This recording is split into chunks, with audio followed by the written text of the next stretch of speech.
কোরআনের আলো, আল হাদিসের আলো।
লিল্লাহে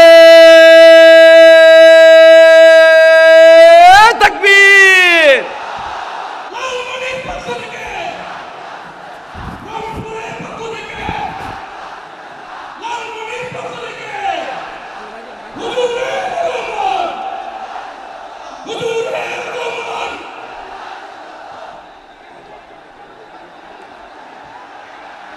আমি একটু দেখতে চাই যে রংপুর বিভাগের কে কোন জেলা থেকে আপনারা এসেছেন। কুড়িগ্রাম থেকে কারা এসেছেন দেখি। কুড়িগ্রাম, মাশাআল্লাহ মাশাআল্লাহ। আচ্ছা, গাইবান্ধা জেলার কে আসছেন? গাইবান্ধা, মাশাআল্লাহ। ঠাকুরগাঁও, ঠাকুরগাঁও অনেকে আসছেন। দিনাজপুর জেলা থেকে মাশাআল্লাহ। নীলফামারী, ঠিক আছে, ফি আমানিল্লাহ। পঞ্চগড় অনেক আসছে। রংপুর, রংপুর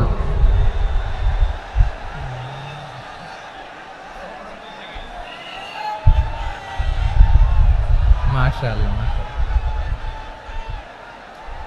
মাশাআল্লাহ। ঠিক আছে, লালমনিরহাটের কারা দেখি, লালমনিরহাট।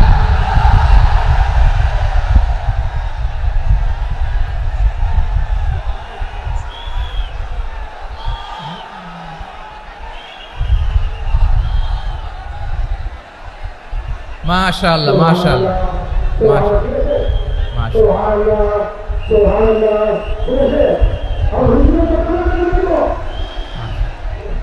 ঠিক আছে, ঠিক আছে।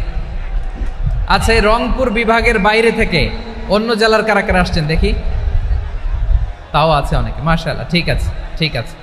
আজকের প্রোগ্রামে উপস্থিত আছেন প্রধান অতিথি হিসেবে অধ্যক্ষ আসাদুল হাবিব দুলু ভাই, সাংগঠনিক সম্পাদক বিএনপি, জাতীয় নির্বাহী কমিটির সভাপতি, জেলা বিএনপি লালমনিরহাট। বিশেষ অতিথি হিসেবে আমাদের অনেক ভাইরা এসছেন, সবাইকে শুকরিয়া জানাই। সভাপতিত্ব করছেন জনাব আব্দুল হাকিম। আইন শৃঙ্খলা বাহিনী, প্রশাসন, ভলান্টিয়ার্স, শুনেছি আমি প্রায় 5,000 ভলান্টিয়ার্স আপনারা নিয়োগ দিয়েছেন। আলহামদুলিল্লাহ, আলহামদুলিল্লাহ। অনেক গোছালো প্রোগ্রাম। আমার প্রাণ ঢালা ভালোবাসা জানবেন, আমার হৃদয়ের গহীন থেকে ভালোবাসা নেবেন, শুভেচ্ছা জানবেন সবাই। ঠিক আছে, ঠিক আছে। প্রিয় ভাইরা, আমরা আর কাল বিলম্ব না করে মূল আলোচনায় চলে যেতে চাই। আজকে যে টপিকের উপর আমি কথা বলবো, টপিকটা হচ্ছে peaceful coexistence and communal harmony, শান্তিপূর্ণ সহাবস্থান এবং সাম্প্রদায়িক সম্প্রীতি। আমাদের বাংলাদেশে সাম্প্রদায়িক সম্প্রীতি আছে না নাই? আবহমান কাল থেকে আমরা মুসলিম, হিন্দু, বৌদ্ধ, খ্রিস্টান, পাহাড়ি, নৃগোষ্ঠী মিলেমিশে একাকার, আমরা সবাই মিলে বাংলাদেশ। আওয়াজ করে বলেন ঠিক কিনা? আমাদের পারস্পরিক সম্প্রীতি, ভালোবাসা, সৌহার্দ্যপূর্ণ আচরণ, বোঝাপড়া, এটা বেশ মজবুত, বেশ মজবুত। তবে মাঝে মাঝে আমাদের এই সম্প্রীতির ভেতরে অনেকে ফাটল ধরাতে চায়। আমরা যে সুখে আছি, শান্তিতে আছি, এটা অনেকের ভালো লাগে না, ঠিক কিনা বলেন? আমাদের মধ্যে সাম্প্রদায়িক সম্প্রীতি, সৌহার্দ্যপূর্ণ আচরণ, ভালোবাসা, এটা আবহমান কাল ধরে আছে। তার প্রমাণ, আমরা তাফসিরুল মাহফিলের আয়োজন করলে আমাদের হিন্দু ভাইরা ডিস্টার্ব করে না, ঠিক কিনা? এবং আমি যদি বলি হাত তোলেন, হিন্দু ধর্মের কারা কারা এসেছেন, কত শত কত হাজার যে হাত উঠবে, আপনি অবাক হয়ে যাবেন। আমি চাচ্ছি না হাত উঠাতে। খুলনাতে সর্বশেষ যে আমি প্রোগ্রাম করে গেলাম, সেখানে কয়েকশো হিন্দু ভাই আসছে আমাদের আলোচনা শুনতে, আলহামদুলিল্লাহ। অনেক বৌদ্ধরা আসে, অনেক খ্রিস্টানরা আসে। এবার সফরেও অনেক হিন্দু ভাইরা আমার সাথে দেখা করেছে। তারা বলেছে, হুজুর আমরা আপনার আলোচনা শুনি। আলহামদুলিল্লাহ বলেন। So it's our responsibility to present our religion to our non-Muslim brothers and sisters. আমাদের অমুসলিম ভাই বোনদের কাছে ইসলামের সৌন্দর্য তুলে ধরা, এটা আমাদের দায়িত্ব। We all are the ambassador of Islam. আমরা প্রত্যেকে দায়িত্বশীল, আমরা প্রত্যেকে এক একজন ইসলামের অ্যাম্বাসেডর। আলহামদুলিল্লাহ বলেন। এজন্য এমনভাবে দ্য বিউটি অফ ইসলাম, ইসলামের সৌন্দর্য আমাদেরকে ফুটিয়ে তুলতে হবে, যাতে করে নন মুসলিমরা শাহাদা পড়ে, কালিমা পড়ে মুসলমান হয়ে যায়। অনেক নন মুসলিম ভাই বোন আমাদের হাতে শাহাদা পড়ে, কালিমা পড়ে মুসলমান হয়েছে, অনেক। সো আমরা যেন ইসলামের বিউটিটাকে তুলে ধরতে পারি, এবং এই যে সম্প্রীতি, এটাকে যেন আমরা অটুট রাখতে পারি। আদতে আদতে বাংলাদেশের ইতিহাস বলে আমাদের দেশে কোনো দাঙ্গা নাই, আছে? লালমনিরহাটের ভাইয়ের আওয়াজ করে বলেন, আমাদের দেশে হিন্দু মুসলিম দাঙ্গা আছে? আমরা ভাই ভাই, আওয়াজ করে বলুন তো, আমরা কি ভাই ভাই?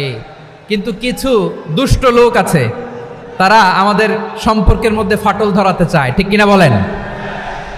মাঝে মাঝে ঝগড়া লাগাতে চায়। দেখবেন পত্রপত্রিকায় দেখা যায় বিভিন্ন ধর্মীয় উপাসনালয়গুলোতে হামলা চালানো হয়। এগুলো রাজনৈতিক উদ্দেশ্য প্রণোদিত, এগুলোর সাথে ইসলামের কোনো সম্পর্ক নাই। এজন্য এই দুর্বৃত্তদের ব্যাপারে আমাদের সাবধান থাকতে হবে। আমরা সবসময় যেমনি ঐক্যবদ্ধ, ইউনাইটেড, আমরা যদি এরকম ইউনাইটেড থাকি, এই সমস্ত দুর্বৃত্তদের কালো হাত ভেঙে দিতে আমাদের 1 ঘন্টাও লাগবে না। চিল্লায় বলো ঠিক কিনা? আমরা সংঘবদ্ধ থাকবো। এই যে আমাদের পিসফুল কোএক্সিস্টেন্স, শান্তিপূর্ণ সহাবস্থান। হিন্দুরা পূজা করে, যেদিন হিন্দুদের পূজা অনুষ্ঠান, আমরা ওই দিন তাফসির মাহফিল করি না, ঠিক কিনা বলেন? যেদিন আমাদের তাফসিরুল কোরআনের প্রোগ্রাম, ওই দিন আমাদের হিন্দু ভাইরা ডিস্টার্ব করে না। সুবহানাল্লাহ। হিন্দুদের পূজা অনুষ্ঠানে মাদ্রাসার ছাত্র যে পাহারা দেয়, গোটা বিশ্বে এরকম দৃষ্টান্ত নজির বিরল, ঠিক কিনা বলেন? আইন শৃঙ্খলা বাহিনীর পাশাপাশি মাদ্রাসার ছাত্ররা যে সেখানে পাহারা দেয়, গোটা পৃথিবীতে এই দৃষ্টান্ত আপনি পাবেন না। মাদ্রাসার ছাত্ররা তারা তো কোরআনের ধারক, তারা হাদিসের ধারক, তারা কেন মন্দির পাহারা দিবে?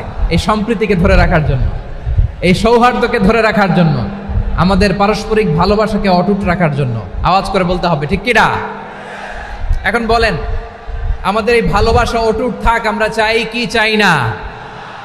আমরা হিন্দু মুসলিম মিলেমিশে শান্তিপূর্ণ সহাবস্থান, সাম্প্রদায়িক সম্প্রীতি, লালমনিরহাটের ভাইয়ের আওয়াজ করে বলুন, এই সাম্প্রদায়িক সম্প্রীতি আমরা চাই কি চাই না? আল্লাহ এই দেশকে তুমি বরকতময় করো, বাংলাদেশকে তুমি শান্তিময় করো। আওয়াজ করে সবাই বলেন আমিন। এই জায়গাটাতে সামান্য একটু আওয়াজ হচ্ছিল, এটাও থেমে গেছে। আলহামদুলিল্লাহ, আলহামদুলিল্লাহ। এখন একেবারে everything is in my control. মাশাআল্লাহ। ঠিক আছে, আমি মূল আলোচনায় যাই। প্রিয় ভাইরা, আমি বলেছিলাম আমার আলোচনার বিষয় হচ্ছে শান্তিপূর্ণ সহাবস্থান, সাম্প্রদায়িক সম্প্রীতি। আমরা দেখব ইসলাম আমাদেরকে কি কি দিক নির্দেশনা দেয়। শান্ত হইতে হবে।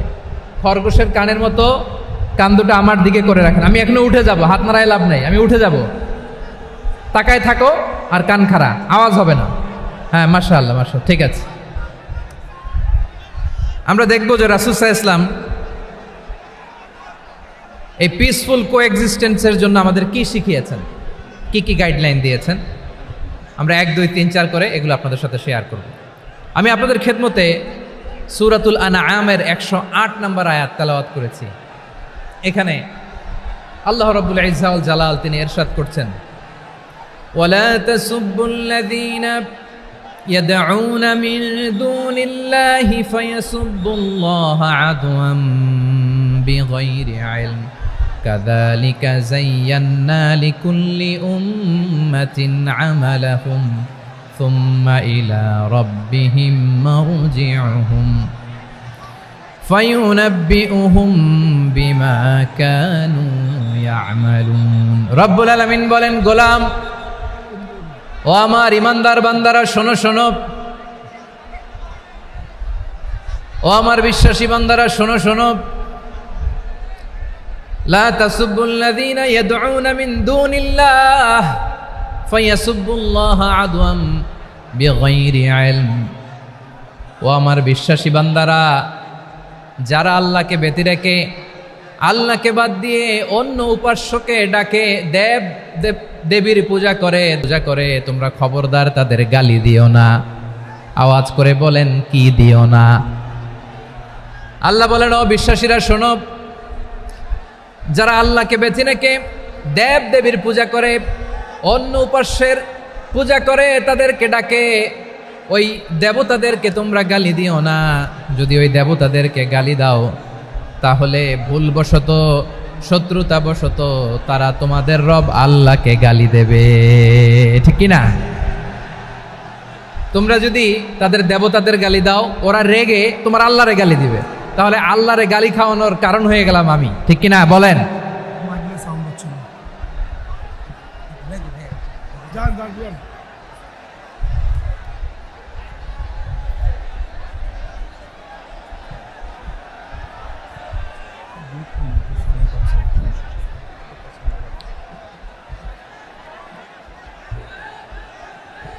সম্মানিত ভাইয়েরা, এত বিশাল প্রোগ্রাম, মাইকের একটা সেটআপ থাকে, তারগুলো অনেক সময় নড়ে যায়, ধাক্কা ধাক্কিতে ডিসপ্লেস হয়, একটু ঝামেলা হবে।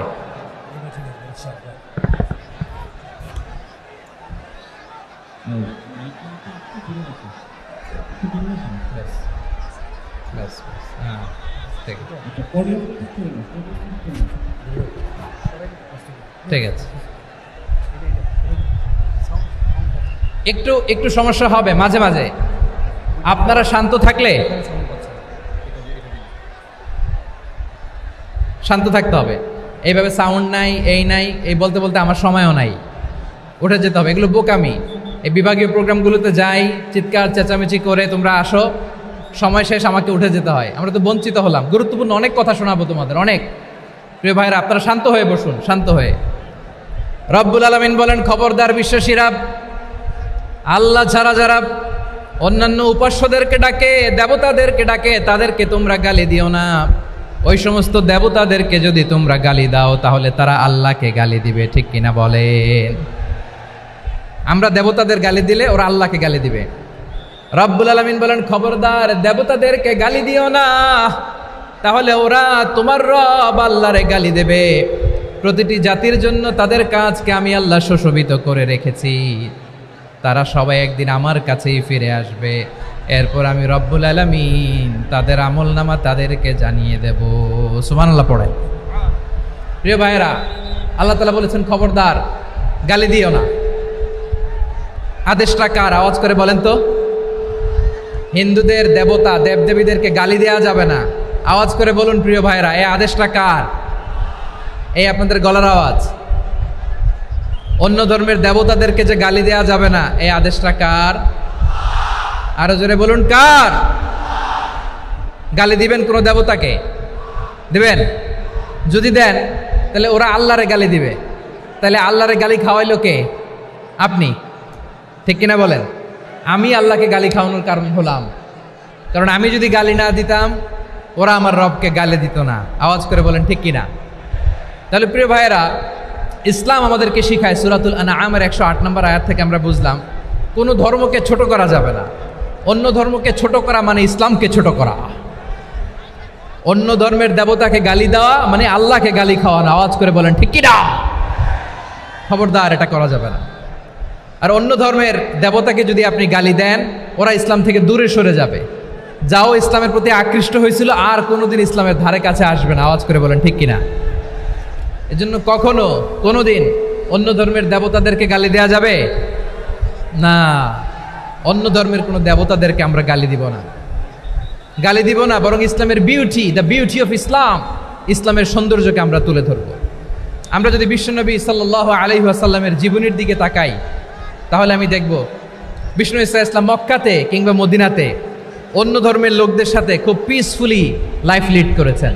হোক মুশরিক, হোক খ্রিস্টান, হোক ইহুদি, বিশ্বনবী সবার সাথে মিলেমিশে ছিলেন। আলহামদুলিল্লাহ বলেন। ইসলাম হচ্ছে পিসফুল রিলিজিয়ান। অন্য ধর্মের প্রতি সহনশীলতার সবক ইসলাম আমাদেরকে দেয়।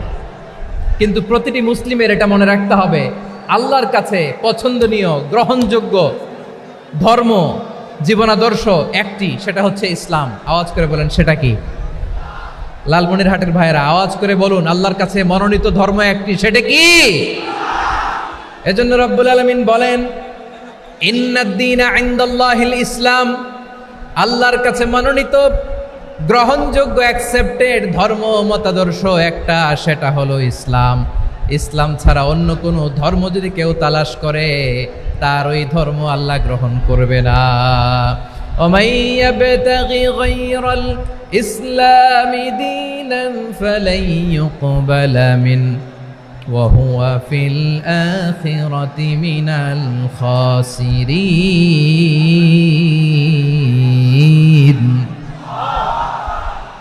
Whoever seek anything except Islam, that won't be accepted from him, and he will be loser in the day of judgment. কিয়ামতের দিন ইসলাম ছাড়া কেউ যদি অন্য কোনো ধর্ম তালাশ করেছে দুনিয়াতে, তার এই মতাদর্শ গ্রহণ করা হবে না। and he will be loser, সে হবে লুজার, ক্ষতিগ্রস্ত। হাই হাই কোম্পানির ম্যানেজার, ওর আমও শেষ, সালাও শেষ। আওয়াজ করে বলেন ঠিক কি না? এজন্য ইসলাম পেয়ে আমরা খুশি না বেজার? প্রত্যেক নামাজ শেষে আমরা আল্লাহরে বলি, আল্লাহ রাদিতু বিল্লাহি রাব্বা ওয়া বিল ইসলামি দীনা ওয়া বি মুহাম্মাদিন নাবিয়ান ওয়া রাসূলা। ও আল্লাহ, তোমারে রব হিসেবে পেয়ে আমরা খুশি। ও আল্লাহ, ইসলামকে ধর্ম হিসেবে পেয়ে আমরা খুশি। বিশ্বনবীকে আমাদের রাসূল পেয়ে আমরা খুশি। ঠিক কিনা বলেন? ইসলাম ছাড়া অন্য কোনো ধর্ম আমরা গ্রহণ করব না। ঠিক কিনা বলেন? আল্লাহর কাছে অ্যাকসেপ্টেড রিলিজিয়ান একটা, সেটা ইসলাম। তো বিশ্বনবী সাল্লাল্লাহু আলাইহি ওয়াসাল্লাম মক্কাতে কিংবা মদিনাতে খুব পিসফুলি এক্সিস্ট করেছেন। যে কোনো ধর্মের সাথে মিলেমিশে চলেছেন। তার প্রমাণ আমরা যদি রাসূল সাল্লাল্লাহু আলাইহি ওয়াসাল্লামের বায়োগ্রাফির দিকে তাকাই তাহলে দেখব তিনি মুশরিকদের সাথে পিস ট্রিটি করেছেন, শান্তি চুক্তি, পিস ট্রিটি, পিস এগ্রিমেন্ট। আপনারা হুদাইবিয়ার সন্ধির নাম শুনেছেন? আমার লালমনিরহাটের কলিজার টুকরা ভাইয়েরা, হুদাইবিয়ার সন্ধির নাম আপনারা শোনেন নাই? 6ষ্ঠ হিজরিতে বিষ্ণু ঈসা ইসলাম মুশরিকদের সাথে এই ট্রিটি করেছেন, চুক্তি। কাদের সাথে? মুশরিকদের সাথে। আমরা তো মুসলমান বসতে পারি না, আমরা দুই মুসলিম ভাই একসাথে বসে চা খেতে পারি না, গল্প করতে পারি না। বিষ্ণু ঈসা ইসলাম মুশরিকদের সাথে ট্রিটি করেছেন, হুদাইবিয়ার সন্ধি। এই সন্ধির আগে মক্কা থেকে কেউ মদিনায় যেতে পারে না, মদিনা থেকে কেউ মক্কায় যেতে পারে না, কিন্তু এই সন্ধির পরে ট্রাফিক স্বাভাবিক হয়ে গেল। মক্কার লোকেরা মদিনায় আসতে পারে, মদিনার লোকেরা মক্কায় আসতে পারে। এটাকে বলে সুলহে Hudaibiya, the peace agreement of Hudaibiya, শান্তি চুক্তি। আমরা পৃথিবীতে এখন অনেক শান্তি চুক্তির নাম শুনি, এগুলো সব the piece treaty of Hudaibiya থেকে কপি করা। আল্লাহু আকবার। তাহলে বিশ্বনবী সাল্লাল্লাহু আলাইহি সাল্লাম তিনি যে শান্তিপূর্ণ সহাবস্থানে বিশ্বাসী ছিলেন, মুসলমানেরা যে অন্য ধর্মের প্রতি সহনশীল তার প্রমাণ হচ্ছে এই পিস ট্রিটি। শুধু তাই নয়, মাইকের সাউন্ডটা একটু বাড়ায় দিতে হবে, খুব দুর্বল, একটু মজবুত করতে হবে, আর একটু ক্লিন করতে হবে, আর সবগুলা জায়গায় সাউন্ড যাচ্ছে কিনা একটু ক্রস চেক করতে হবে। হ্যাঁ, পাবেন দিচ্ছে mike operator, he is trying his level best, দিচ্ছে। মাইক অপারেটর যিনি আছেন প্রতিটি জায়গায় প্রতিটি সাউন্ড বক্সে যেন আওয়াজ পাওয়া যায়, একটু ক্রস চেক করেন, সাউন্ডটাকে একটু স্ট্রং করে দেন। হ্যাঁ, ঠিক আছে, মাশাআল্লাহ। এদিকে তাকান, এদিকে। মক্কার পার্ট গেল, পিস এগ্রিমেন্ট করলেন, শান্তি চুক্তি। বিষ্ণু ঈসা ইসলাম মদিনায় যে কি করলেন? মদিনায় যে বিষ্ণু ঈসা ইসলাম মদিনা চার্টার করলেন, মদিনা সনদ, সাহিফাতুল মদিনা, এটার বলে মদিনা চার্টার। যে ওয়েস্টে, ইউরোপে, আমেরিকাতে তারা অনেক চার্টার করে, সব চার্টার মদিনা চার্টার থেকে কপি করা। আওয়াজ করে পড়েন সুবহানাল্লাহ। বিষ্ণু ঈসা ইসলাম মদিনায় গেলেন, মদিনাতে মুসলিম, মুশরিক, ইয়াহুদি, এই 3 ধর্মের লোক মিলে সব স্টেক হোল্ডার যারা আছে সবাইকে নিয়ে বিষ্ণু ঈসা ইসলাম মদিনা চার্টার করলেন, মদিনা সনদ, পড়েন সুবহানাল্লাহ। শুধু তাই নয়, মক্কাতে বিশ্বনবী পিস এগ্রিমেন্ট করলেন, শান্তি চুক্তি মুশরিকদের সাথে। মদিনাতে যে বিশ্বনবী মদিনা চার্টার করলেন, মদিনা সনদ করলেন ইহুদিদের সাথে। আবার মদিনাতে বিশ্বনবী ইহুদিদের সাথে পিস ডায়ালগ করলেন, ইন্টারফেথ ডায়ালগ করলেন, আন্তধর্মীয় সংলাপ করলেন, যেই সংলাপের মূল ভিত্তি ছিল তাওহীদ। মূল ভিত্তি ছিল কি? তাওহীদ। বিশ্বনবী ইহুদিদেরকে ডাকলেন, আহ্বান করলেন, কুল ইয়া আহলাল কিতাবি তাআলাউ ইলা কালিমাতিন সাওয়াইন বাইনানা ওয়া বাইনাকুম আল্লা না'বুদা ইল্লাল্লাহ ওয়া লা নুশরিকা বিহি শাইআন ওয়া লা ইয়াত্তাখিযা বা'দুনা বা'দান আরবাবাম মিন দুনিল্লাহ فإن تولوا فقولوا اشهدوا بأننا مسلمون সুবহানাল্লাহ পড়েন। বিশ্বনবী মদিনার ইহুদিদের ডেকে বললেন, ও ইহুদিরা, শোনো শোনো, আসো এমন একটা আদর্শের প্রশ্নে আমরা একত্রিত হই যে আদর্শের প্রচার তোমাদের নবীরাও করেছে, আমিও করি, যে আদর্শের কথা তোমাদের পবিত্র ধর্মগ্রন্থগুলোতে আছে, আমার কোরআনেও আছে, সেটা হলো তাওহীদ। আমরা এক আল্লাহ ছাড়া কারো ইবাদত করব না, আল্লাহর সাথে কাউরে শরীক করব না, আল্লাহ ছাড়া কাউরে রব মানব না। পড়েন সুবহানাল্লাহ। তাহলে আমার প্রিয় লালমনিরহাটের ভাইরা, মদিনাতে যে তিনি মদিনা চার্টার করলেন, মদিনা সনদ, পিস ডায়ালগ করলেন, শান্তির সংলাপ, ইন্টারফেথ ডায়ালগ করলেন, আন্তধর্মীয় সংলাপ, যার ভিত্তি ছিল তাওহীদ। সুবহানাল্লাহ পড়েন। তাহলে অন্য ধর্মের প্রতি সব সময় ইসলাম সহনশীল, টলারেন্স। যদি আপনি দেখতে চান ইসলামের নবী বিশ্ব নবীর দিকে তাকান, ঠিক কিনা বলেন? আমরা তো সংখ্যালঘুদের রাইটস প্রোটেক্ট করার জন্য কত আইন বানাই, কত বৈঠক করি, কত সংবাদ সম্মেলন করি। বিষ্ণু সাল্লাল্লাহু আলাইহি ওয়াসাল্লাম সংখ্যালঘুদের রাইটসের ব্যাপারে, অধিকারের ব্যাপারে যে কথা বলেছেন, শুনলে আপনি অবাক হয়ে যাবেন।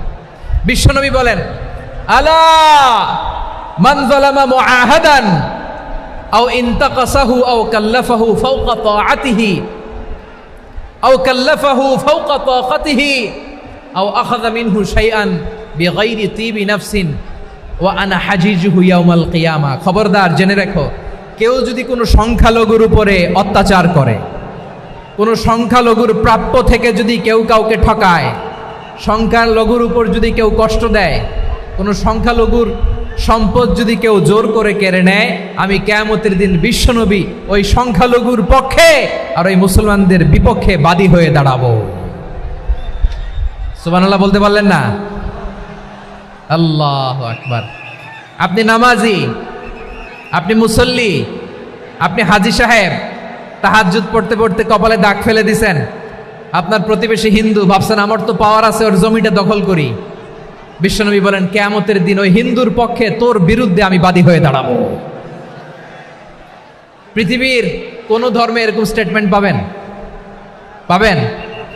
আপনি ভাবছেন আপনি নামাজ পড়লে হাজী সাহেব কপালে দাগ ফেলায় দিলে আপনি সেলসেলায় জান্নাতে চলে যাবেন না? খবরদার। বিশ্বনবী বলেন, কোন সংখ্যালঘুর উপর যদি কেউ আক্রমণ করে, তার প্রাপ্য তাকে না দিয়ে যদি তাকে ঠকায়, তার উপর জুলুম করে, তার সম্পদ যদি কেড়ে নেয়, আমি নবী, তুমি মুসলিম হইতে পারো, মুসল্লি হইতে পারো, তার পক্ষে, তোমার বিপক্ষে আল্লাহর দরবারে বাদী হয়ে দাঁড়াবো। আচ্ছা, লালমনিরহাটের ভাইরা, কথা বুঝতে পারলে আওয়াজ করে উত্তর দেন। বিশ্বনবী যদি কারো বিপক্ষে দাঁড়ায় কিয়ামতের দিন, আই রিপিট, আমি আবারও বলছি, বিশ্বনবী যদি কিয়ামতের দিন কারো বিপক্ষে দাঁড়ায়, ও তো সেলসেলায়া জান্নাতি, তাই না? জান্নাতি না? যে নবীর সুপারিশ ছাড়া জান্নাতের গেটও দেখা যাবে না, ওই নবী যদি বলে তোর বিপক্ষে আমি বাদী হয়ে দাঁড়াবো, ওই জান্নাতে আর ঢোকার কোনো সুযোগ আমাদের থাকবে? এখানেই শেষ না আমার প্রিয় লালমনিরহাটের ভাইয়েরা, এখানেই শেষ নয়। বিশ্বনবী বলেন, মান কাতালা মুআহাদান, বুখারীর বর্ণনা, মান কাতালা মুআহাদান লাম ইয়ারাহ রাইহাতাল জান্নাহ।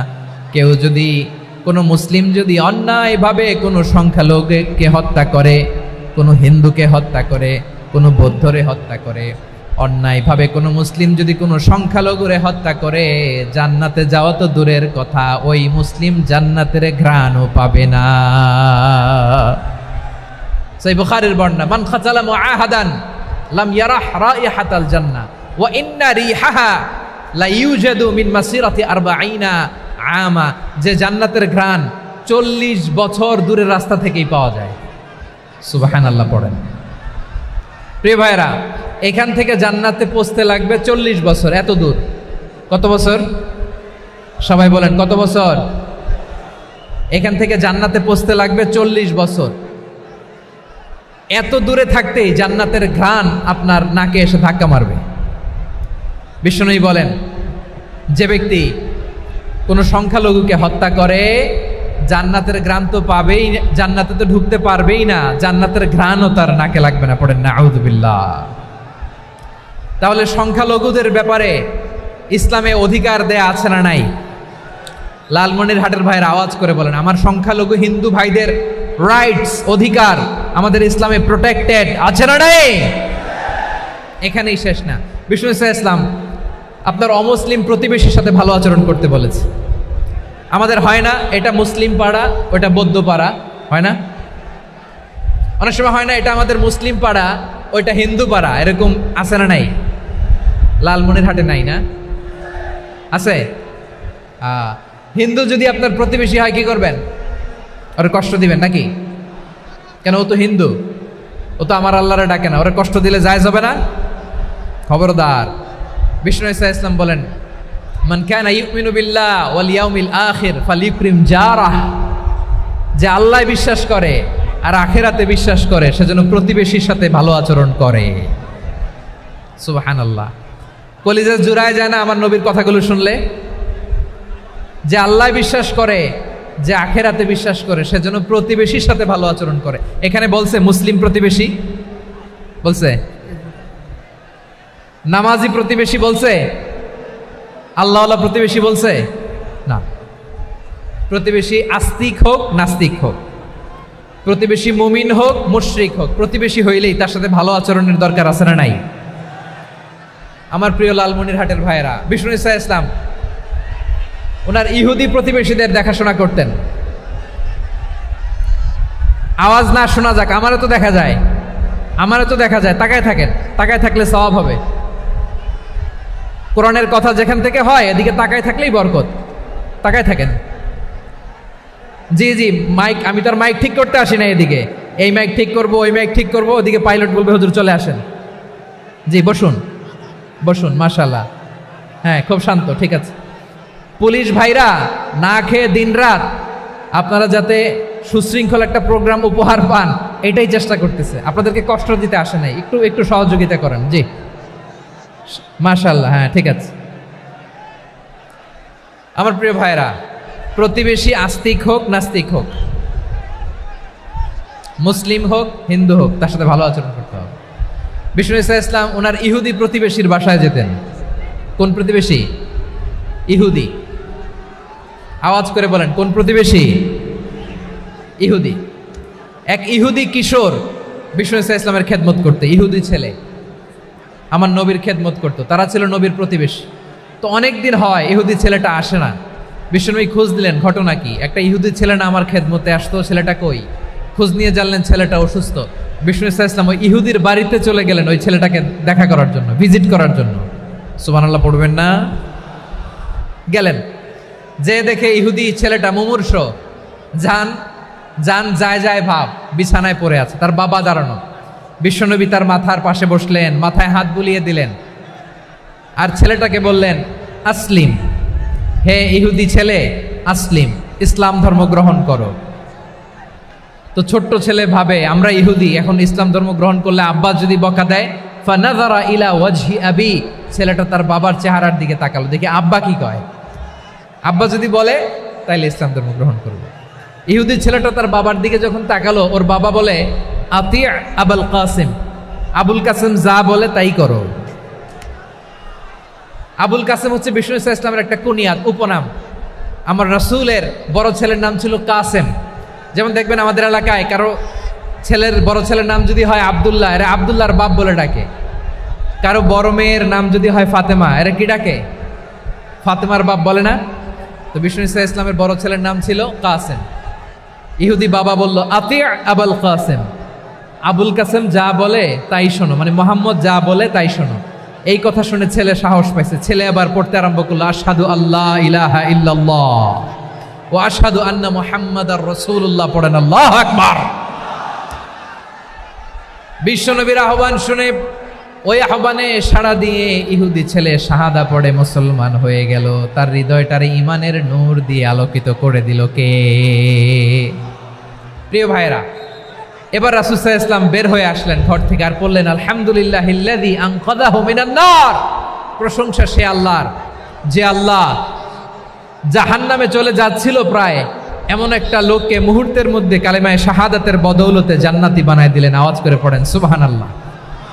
এই হাদিস থেকে আমরা কি শিখলাম? What is the moral of the story? এক নম্বর স্টোরি হলো, প্রতিবেশী ইহুদি হোক হিন্দু হোক, যাবেন, সুসম্পর্ক রাখবেন, উপহার দিবেন, বিপদে পাশে দাঁড়াবেন, তাইলেই তো আপনাদের প্রতি, মুসলমানদের প্রতি তারা আকৃষ্ট হবে, ঠিক কিনা বলেন?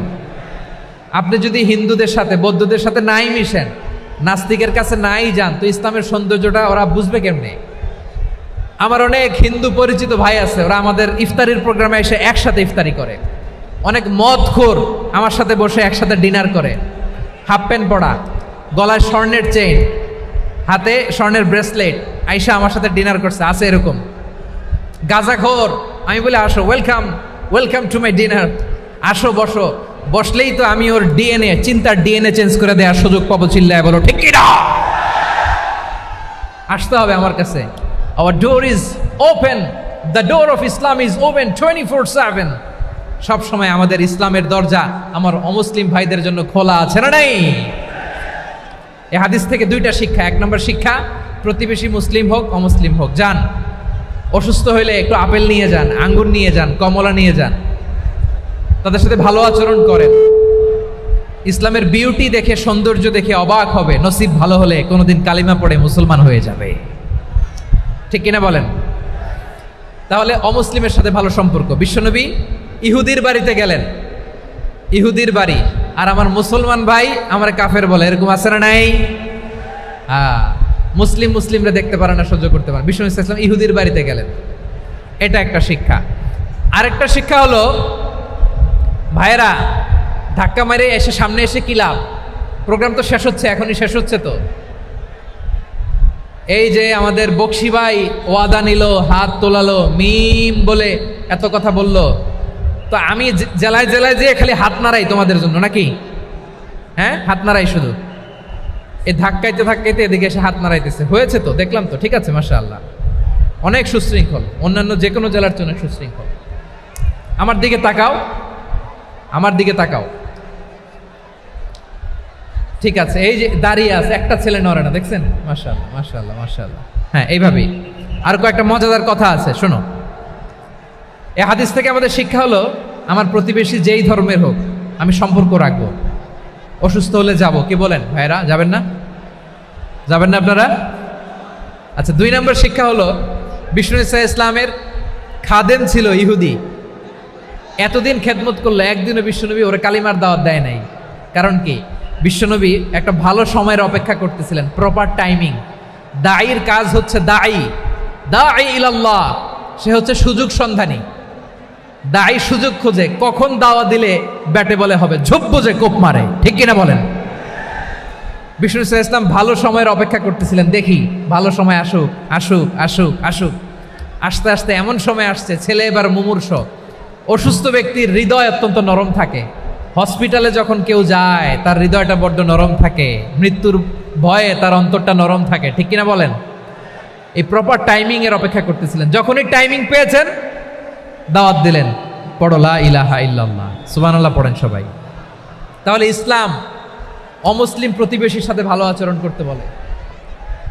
ইসলাম অমুসলিম মাতা পিতার সাথেও ভালো আচরণ করতে বলে।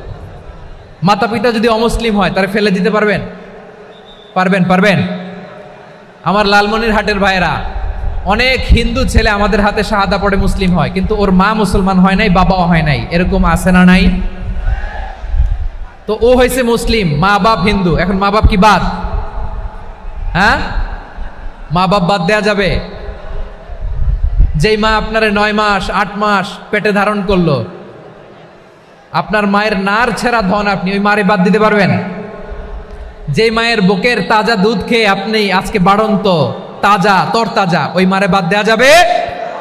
মায়ের এক ধারে দুধের দাম, কাটিয়া গায়ের চাম, পাপুষ বানাইলেও ঋণের শোধ হবে না, এমন দরদি ভাবে কেউ হবে না আমার মাহা গো। মায়ের এক ধারে দুধের দাম, কাটিয়া গায়ের চাম, পাপুষ বানাইলেও ঋণের শোধ হবে না, এমন দরদি ভাবে কেউ হবে না আমার মাহা গো, ঠিক কিনা? মাকে তো বাদ দেয়া যায় না। وَقَضَى رَبُّكَ أَلَّا تَعْبُدُوا إِلَّا إِيَّاهُ وَبِالْوَالِدَيْنِ إِحْسَانًا। আল্লাহ বলে, অবধারিত 2টা ভার্ডিক্ট তোমাদের জন্য, এক আল্লাহর ইবাদত করবা আর মা বাবার প্রতি ইহসান করবা। আদেশটা কার? মা বাবার প্রতি ইহসান করতে হবে। আমার মা হিন্দু হোক, ভালো আচরণ করতে হবে, বৌদ্ধ হোক, ভালো আচরণ করতে হবে। আমার যে সমস্ত হিন্দু ভাইয়েরা মুসলিম হয়েছ, তোমাদের মা বাবা এখনো মুসলমান হয় নাই, তাদের সাথে ভালো আচরণ করতে হবে। আপনাদের খেদমত নিজে করতে হবে, অথবা খেদমতের ব্যবস্থা করাই দিতে হবে। মান্থলি যে খরচ লাগে এটা দিতে হবে। আরে তুমি এখন মুসলিম, তোমার মা বাবা হিন্দু, এখনই তো সুযোগ ইসলামের সৌন্দর্য দেখানো। এখন মা বাবা যদি দেখে, আরে এটা হিন্দু থাকতে তো বদমাইশ ছিল, বেয়াদব ছিল, কি এমন ধর্ম সে গ্রহণ করলো যেটা গ্রহণের সাথে সাথে সে পাল্টে গেল? কি এমন ধর্ম সে গ্রহণ করেছে যেটা তার জীবনকে আলোকিত করে দিয়েছে? নসিব ভালো হইলে তারাও কালিমা পড়ে মুসলমান হয়ে যাবে। বিষ্ণু ইসলামের স্ত্রীর নাম ছিল আয়েশা রাদিয়াল্লাহু তাআলা আনহা, আবু বকর রাদিয়াল্লাহু তাআলা আনহুর মেয়ে। আবু বকর রাদিয়াল্লাহু তাআলা আনহুর আরেক মেয়ের নাম হচ্ছে আসমা। কি নাম? দুজনই আবু বকর রাদিয়াল্লাহু তাআলা আনহুর মেয়ে, আসমা আর আয়েশা। নাম দুইটা কেমন লাগে? আসমা নামটা কেমন লাগে? আয়েশা নামটা কেমন লাগে? সবার ভালো লাগে নাই? নাম দুটো আপনাদের ভালো লাগে? লালমনিরহাটে অনাগত যদি কন্যা সন্তান হয়, যদি মনে চায় আসমা রেখে দিতে পারবেন, যদি মনে চায় আয়েশা রেখে দিয়েন। দেশে বিদেশে এয়ারপোর্টে রাস্তাঘাটে শুধু বলে হুজুর একটা নাম দেন, আমার ছেলের একটা নাম দেন, মেয়ের একটা নাম দেন। তো আমার মনে আছে যশোরের আদ্দিনের মাহফিলে আমি একটা দুইটা নাম দিয়েছিলাম। আজকে লালমনিরহাটের এই প্রোগ্রামে কন্যা সন্তান যদি হয় দুটা নাম দিলাম, আসমা কিংবা আয়েশা। ইনশাআল্লাহ পড়েন। দুজন বোন, এক মায়ের না, বাবা এক মা দুইজন। আয়েশা রাদিয়াল্লাহু তাআলা আনহার মায়ের নাম উম্মে রুমান, আর আসমা রাদিয়াল্লাহু তাআলা আনহার মায়ের নাম কুতাইলা বিনতে আব্দুল উজ্জা। আবু বকর রাদিয়াল্লাহু তাআলা আনহু 4টা বিয়ে করেছিলেন। তো একই ঘটনা ঘটেছে এই ফ্যামিলিতে। আসমা ইসলাম ধর্ম গ্রহণ করে মুসলিমা, কিন্তু তার মা কুতাইলা মুশরিকা। আই রিপিট, বোঝার জন্য আমি আবারও বলি, আসমা রাদিয়াল্লাহু তাআলা আনহা মুসলিমা, আর আসমার মা কুতাইলা, আওয়াজ করে বুঝে থাকলে বলেন, আসমার মা মুশরিকা। তার মানে মেয়ে মুসলিম, মা অমুসলিম। ভেজাল আছে না নাই? কিন্তু কুতাইলা আর ধৈর্য ধারণ করতে পারে না। নার ছেড়া ধন, কলিজার টুকরা ধন, কলিজার টুকরা সন্তান। আসমারে দেখতে বড্ড মন চায়। সাইয়েদনা আসমা রাদিয়াল্লাহু তাআলা আনহা মক্কা থেকে হিজরত করে মদিনায় চলে গেলেন হুদাইবিয়ার পর। যখন মক্কা মদিনার ট্রাফিক স্বাভাবিক হলো, মক্কার লোক মদিনায় যায়, মদিনার লোক মক্কায় আসে।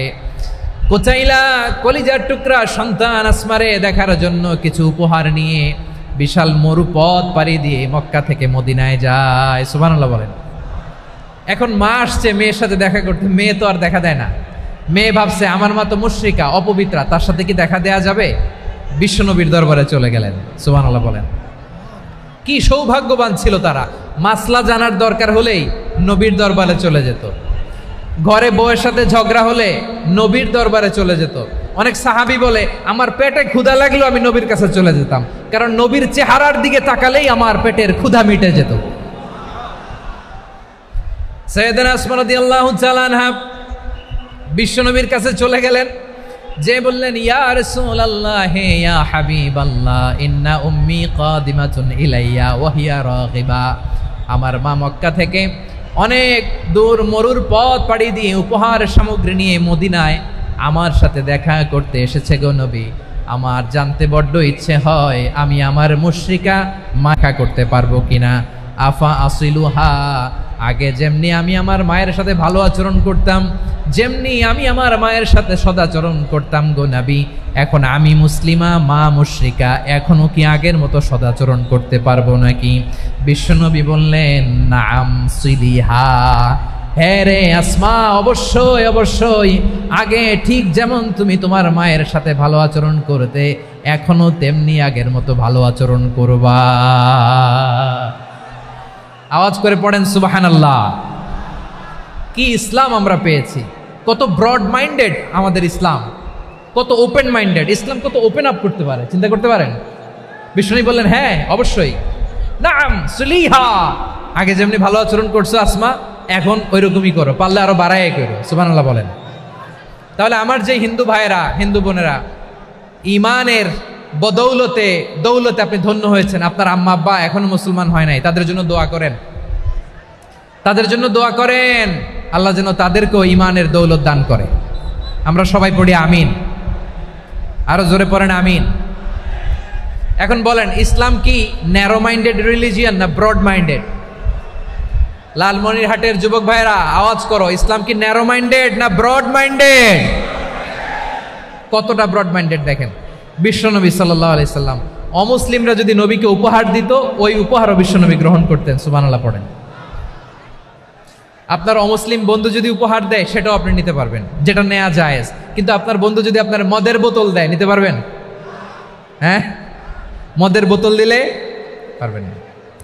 আপনার বন্ধু যদি আপনার পর্ক দেয়, পর্ক, শুকরের গোশত মিশ্রিত কোনো খাবার, ওটা নিতে পারবেন না। হালাল যে কোনো জিনিস নিতে পারবেন। বিশ্বনবী সাল্লাল্লাহু আলাইহি ওয়াসাল্লাম অমুসলিমদের দেয়া হাদিয়া গ্রহণ করতেন। কেমন নবী ছিলেন? আমার নবীরে চিনে নেন, আমার নবীর অ্যাটিটিউড জেনে নেন। বিশ্বনবী সাল্লাল্লাহু আলাইহি ওয়াসাল্লাম যখন কোনো জনপদে যেতেন, 3টা অপশন নিয়ে যেতেন। প্রিয় ভাইয়ের, আওয়াজ করে বলতে হবে, কোনো জনপদে গেলে আমার নবীর অপশন থাকতো কয়টা? আমার মতো 3 আঙ্গুল উঁচু করে দেখান আর বলুন, আমার নবী কোনো জনপদে গেলে কয়টা অপশন নিয়ে যেতেন? 1 নম্বর অপশন, আসলিম তাসলাম। নতুন এলাকায় গেলে বলতেন আসলিম তাসলাম, ইসলাম ধর্ম গ্রহণ করো, শান্তিতে থাকবা, আমার ভাই হয়ে যাবো, আমরা ভাই ভাই। ইসলাম মানো, আমরা ভাই ভাই। অপশন নাম্বার কত? 1। যদি বলে না ইসলাম মানবো না, ওকে, অপশন নাম্বার 2, মুসলিম হওয়ার দরকার নাই, লা ইকরাহা ফিদ্দিন, ইসলামে কোনো বাড়াবাড়ি নাই। খ্রিস্টান আছো থাকো, বৌদ্ধ আছো থাকো, ইহুদি থাকতে চাও থাকো, কিন্তু আমরা যেহেতু রিজিওনাল সুপার পাওয়ার, আমাদের আন্ডারে থাকো, ট্যাক্স দিয়া থাকো, এটার বলে জিজিয়া। আলেম যারা আছেন বুঝবেন, এটার আরবিতে কি বলে? জিজিয়া। You pay us the tax, we will give you the security. তোমরা ট্যাক্স দিবা, আমরা সিকিউরিটি দিব, আমাদের আওতায় থাকবা, কেউ তোমাদেরকে আক্রমণ করতে পারবে না, আমরা নিরাপত্তা দিব। সুবহানাল্লাহ বলেন। এটা অপশন নাম্বার কত? আচ্ছা, বুঝে থাকলে বলেন, 1 নম্বর অপশন কি ছিল? ইসলাম। ইসলাম মানো, শান্তিতে থাকবা, ভাই ভাই, আমরা ভাই ভাই। অপশন নাম্বার 2, ট্যাক্স দাও, আমরা নিরাপত্তা দিব, মুসলিম হওয়া লাগবে না। এখন 1 নম্বরও মানে না, 2 নম্বরও মানে না, মুসলিম হবো না, ভালো, খ্রিস্টান থাকো, ট্যাক্স দাও, আমরা সিকিউরিটি দিব না, এটাও মানি না। বিষ্ণু বলেন, তাহলে তলোয়ার আমাদের আর তোমাদের মাঝে ফয়সালা করবে। মুসলিমও হব না, ট্যাক্স দিবা, নিরাপত্তা দিব, আমরা সুপার পাওয়ার, আমাদের আন্ডারে থাকবে, এটাও না। তাহলে তোমাদেরকে তো আমরা বিশ্বাস করতে পারি না, কখন না কখন বিশ্বাসঘাতকতা করো, কার সাথে মিলে হাত মিলাও, তলোয়ার আমাদের মাঝে ফয়সালা করবে। তখন তিনি জেহাদের সশস্ত্র সংগ্রামের ঘোষণা দিতেন। সুবহানাল্লাহ পড়েন। দেখেন, পশ্চিমারা জেহাদকে এইভাবে চিত্রায়িত করে না। ওরা জেহাদ বলতে বোঝায় তলোয়ার, হাত কাটো, গলা কাটো, না। জেহাদ সশস্ত্র সংগ্রাম 3 নম্বরে। অধিকাংশ ক্ষেত্রেই বিশ্বনবীর সুন্দর আচরণ দেখে, আরে আমার নবীর যে নুরানি চেহারা, অনেকে তো কেবল সিরেফ চেহারাটা দেখেই কালিমা পড়ে মুসলমান হয়ে গিয়েছে। যারা মুসলিম হয় নাই, তারা তাদের ইসলামেই বলবৎ ছিল, ট্যাক্স দিয়ে ইসলামের আন্ডারে ছিল। যারা এটাও মানে নাই, ওইটাও মানে নাই, তাদের বিরুদ্ধে জেহাদ। বিষ্ণু ইসলাম 7ম হিজরিতে যখন খায়বার বিজয়ের পরে ইসলাম রিজিওনাল সুপার পাওয়ার হিসেবে আত্মপ্রকাশ করলো, বিশ্বনবী চিঠি লিখলেন অন্যান্য সুপার পাওয়ারের কাছে, রাষ্ট্রীয় চিঠি লেখে এক রাষ্ট্রপ্রধান আরেক রাষ্ট্রপ্রধানের কাছে। ঠিক কিনা বলেন? জানেন না আপনারা? এই যে 24-এর ছাত্র নাগরিক অভ্যুত্থানে, এই অভ্যুত্থান যখন শুরু হয়, আমি তখন সাউথ আফ্রিকাতে, একটা স্ট্যাটাস দিয়েছিলাম, কোটা নয়, গোটা দেশ সংস্কার করা লাগবে। শুধু বাংলাদেশ নয়, সারা বিশ্বের বাংলা ভাষাভাষী লোকেরা এই আন্দোলনের সাথে সমর্থন তারা করেছে, এটাকে সাপোর্ট করেছে, তারা সমর্থন দিয়েছে। আমাদের ইউনাইটেড আরব আমিরাতের বাংলাদেশি ভাইয়েরা, তারা সেখানে রাস্তায় নেমে এসেছিল, জানেন? ওইখানে ডেমনস্ট্রেশন করা যায় না, সেখানকার সরকার তাদেরকে যাবজ্জীবন দিয়েছিল। তখন আমাদের এই যে প্রধান উপদেষ্টা ডক্টর মোহাম্মদ ইউনূস সরাসরি G2G বলে, এটারে G2G, government to government, G2G, উনি চিঠি লিখলেন যে তাদেরকে, ইউর হাইনেস, হে সম্মানিত আমির, আপনি আমার এই চিঠির কারণে আমার সম্মানে এই 53 জন বাংলাদেশিকে মাফ করে দেন। এই চিঠির বদৌলতে বেকসুর খালাস পেয়ে গিয়েছিল আমাদের ভাইরা। জানেন না এই ঘটনা আপনারা? তাহলে গভর্নমেন্ট টু গভর্নমেন্ট চিঠি দেওয়া হয়। 7ম হিজরিতে বিষ্ণু ইসলাম সব সুপার পাওয়ারের কাছে চিঠি দিলেন, রোমান সম্রাটের কাছে, পারস্য অধিপতির কাছে, মিশরের অধিপতির কাছে, সবার কাছে চিঠি লিখলেন। চিঠির ভাষা ছিল এরকম, মিন মুহাম্মাদিন রাসূলিল্লাহ ইলা মুকাওকিস আযীমিল কিবত, মুহাম্মদ রাসূলুল্লাহর পক্ষ থেকে মিশরের বাদশার কাছে, আসলিম তাসলাম, ইসলাম মানো, শান্তিতে থাকবা, সালামুন আলা মান ইত্তাবা আল হুদা, শান্তি তার জন্য যে হেদায়েতের অনুসরণ করে। সুবহানাল্লাহ পড়েন। তো এই চিঠি অনেকে ভালোভাবে রিসিভ করেছে, অনেকে এই চিঠি পাওয়ার পরে নবীর কাছে আবার ইন রিটার্ন উপহার পাঠিয়েছে। কি পাঠিয়েছে? উপহার। মিশরের বাদশাহ মুকাউকেস তিনি বিশ্বনবীকে বিশাল এক উপহারের ডালি পাঠিয়েছেন। মিশরের বাদশাহ মুকাউকেস ছিলেন ধর্মে খ্রিস্টান। লালমনিরহাটের ভাইয়েরা আওয়াজ করে বলেন, মিশরের বাদশাহ ধর্মে কি ছিল?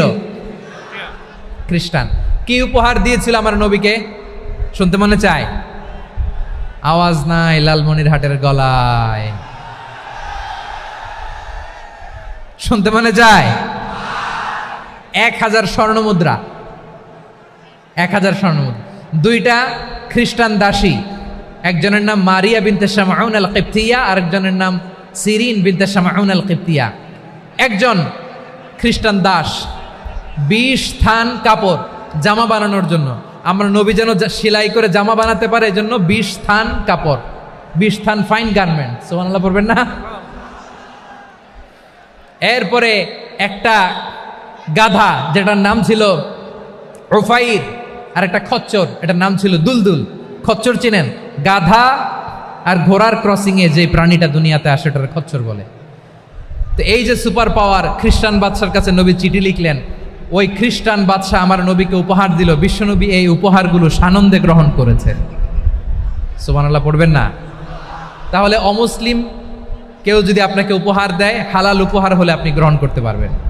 অনুরূপভাবে পারস্যের বাদশাহ রোম সম্রাট বিশ্বনবীকে উপহার পাঠিয়েছেন। আমার নবী সবগুলো উপহার গিফট গ্রহণ করেছেন। সুবহানাল্লাহ বলেন। তাহলে প্রিয় লালমনিরহাট আওয়াজ করে বলুন, ইসলাম কি ন্যারো মাইন্ডেড রিলিজিয়ন না ব্রড মাইন্ডেড?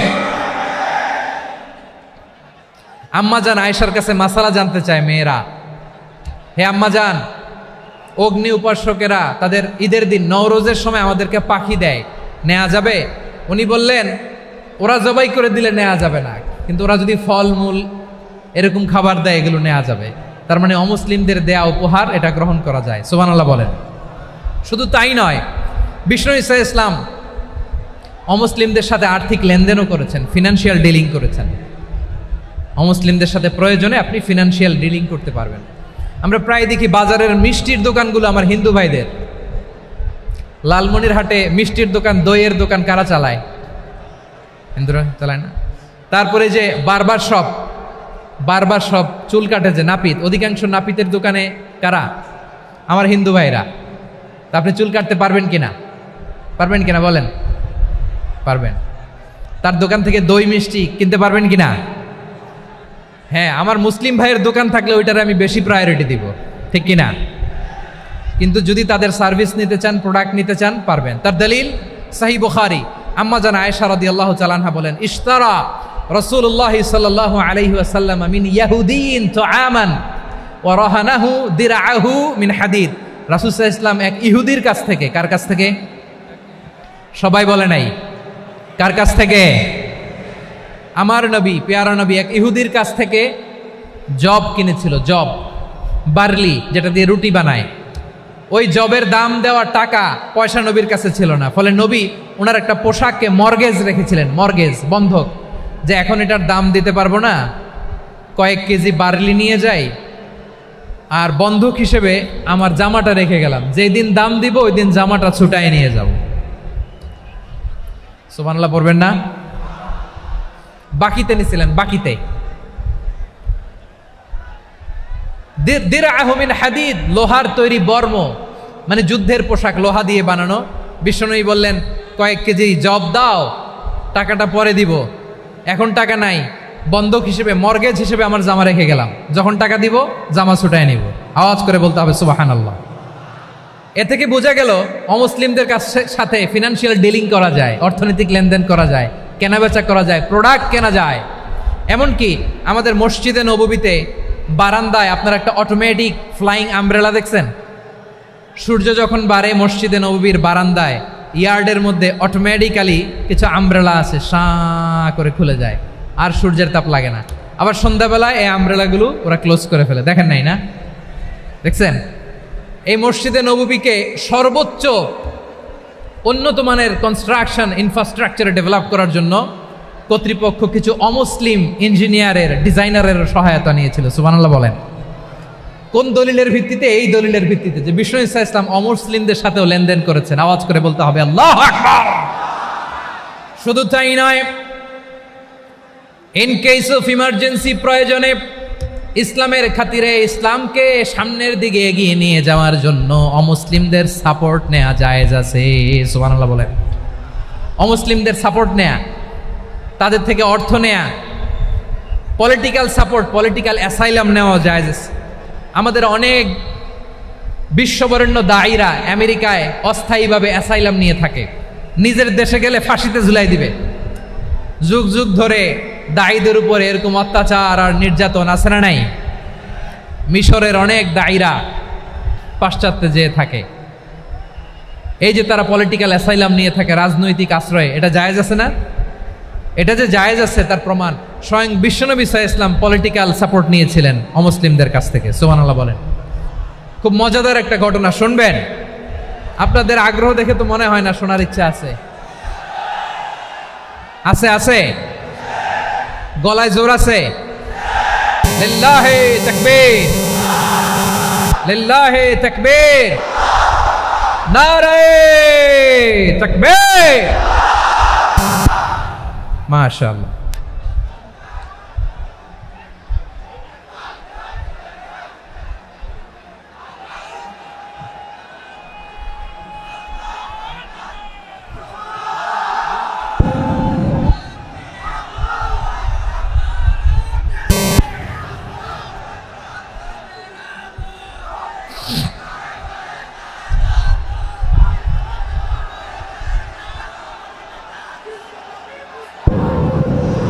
মাশাআল্লাহ মাশাআল্লাহ।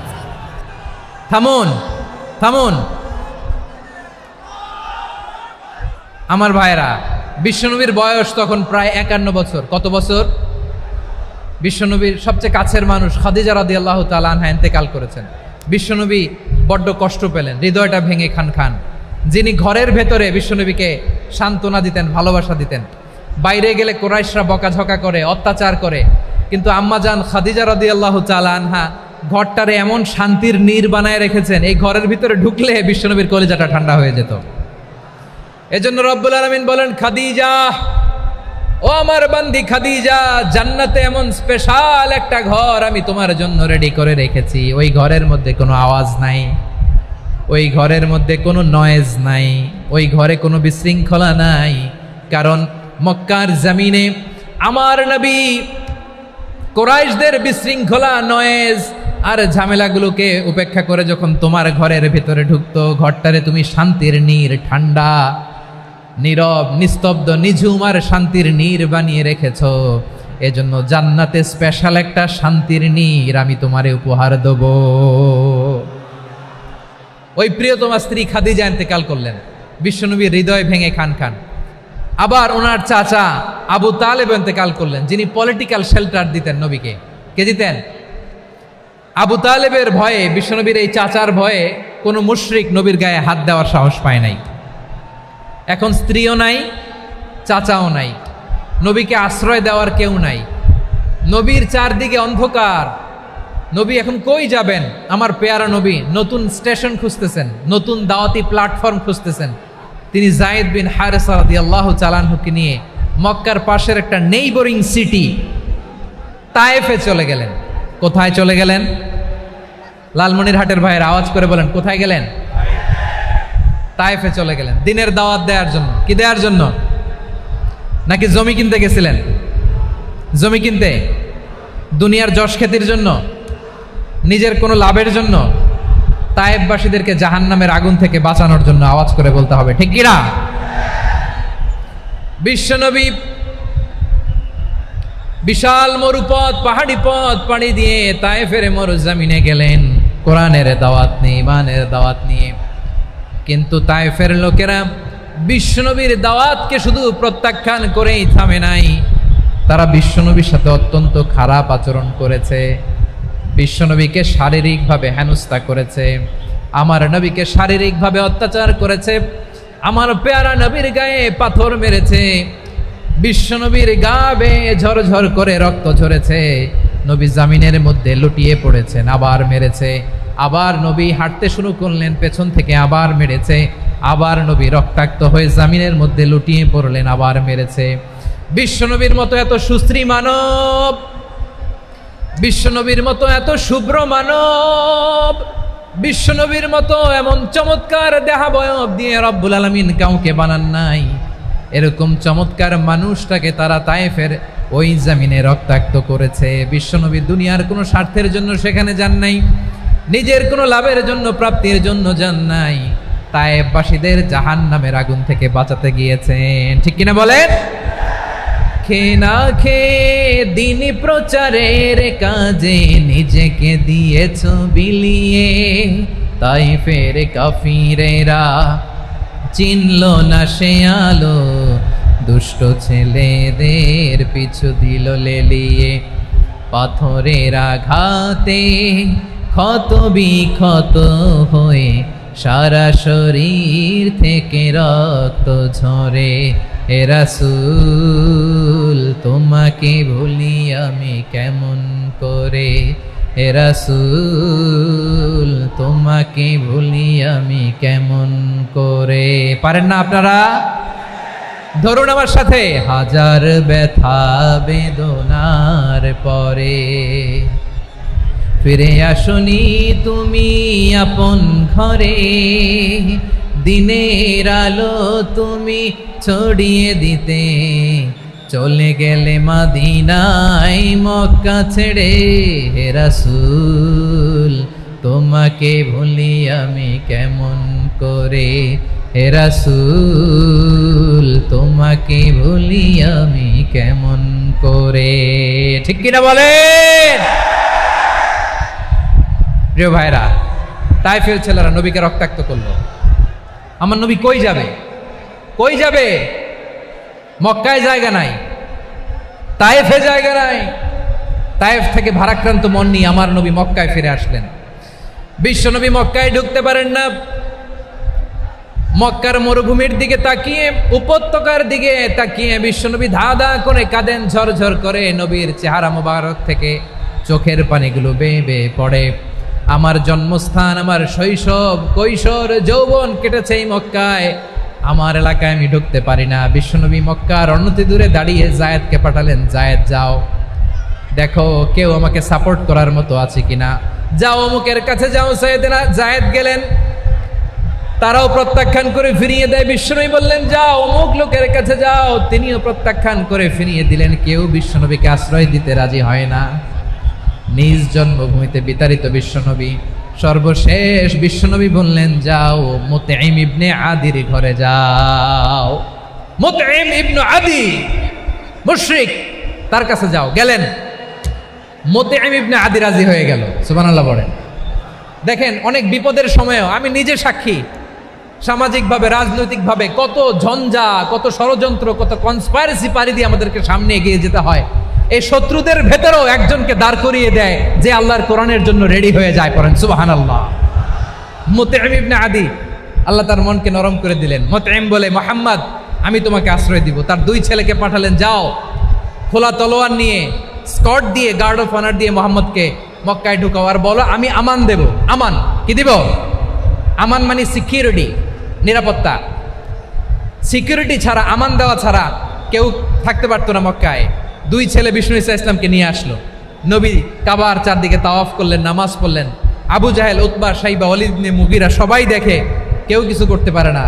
কারণ মুতঈম ইবনে আদি ঘোষণা দিয়েছেন আমি মুহাম্মদকে আমান দিয়েছি, মুহাম্মদের গায়ে যেন কেউ স্পর্শ না করে। আওয়াজ করে পড়েন সুবহানাল্লাহ। নবীর এই বিপদকালে মুহূর্তে মুতঈমের হৃদয়টারে নরম করে দিল কে? আচ্ছা, লালমনিরহাটের ভাইয়েরা বলেন, এই মুতঈম কি মুসলিম ছিল না মুশরিক? সবাই বলতে হবে মুসলিম না মুশরিক? তাহলে মুশরিকের কাছ থেকে নবী পলিটিক্যাল অ্যাসাইলাম, আধুনিক রাষ্ট্রবিজ্ঞানের ভাষায় পলিটিক্যাল অ্যাসাইলাম, যেটাকে বলে রাজনৈতিক আশ্রয়, ওনার আমান বা নিরাপত্তার এই ঘোষণায় তিনি মক্কায় ঢুকলেন। যতদিন নিরাপত্তা ছিল ছিলেন। মুতঈম যখন মারা গেল, বিষ্ণু ইসলাম হিজরত করে মদিনায় চলে গেলেন। সুবহানাল্লাহ। কিন্তু মুতঈম যে বিশ্বনবীর উপকার করছে এটা বিশ্বনবী ভুলে নাই। আমাদের অনেকে আছে উপকার করার পরে আর খেয়াল থাকে না, খাওয়ার পরে গলা দিয়ে নামলে আর খেয়াল থাকে না, এরকম আছে না নাই? আমার নবী বলে নাই, বদরের প্রান্তরে 70 জন কাফেরকে যখন বন্দি করে বিশ্বনবীর সামনে হাঁটু গেড়ে দাঁড় করানো হলো, বসানো হলো, 70 জন কাফের, কয়জন? বিশ্বনবী তাদের দিকে তাকিয়ে বললেন, সহিহ বুখারীর বর্ণনা, লাউ কানাল মুতঈম ইবনে আদি হাইয়ান সুম্মা কাল্লামানি হাউলাই নাতনা লা তারাকতুহুম লাহু। বদরের প্রান্তরে 70 জন বন্দি কাফিরের দিকে তাকিয়ে আমার নবী বললেন, আজকে মুতঈম ইবনে আদি যদি বেঁচে থাকতো আর তোমাদের 70 জনের ব্যাপারে যদি মুতঈম এক বাক্যে একটা সুপারিশ করত, তার সম্মানে আজকে তোদের সবাইকে আমি মাফ করে দিতাম। সুবহানাল্লাহ নাই? ওই যে চিল্লাচিল্লি যে কথা বোঝে নাই, কোন জিনিস মিস করছে ওরা নিজেরাও বোঝে নাই। বিশ্বনবী মুতঈমের এই সাহায্যের কথা বলে নাই।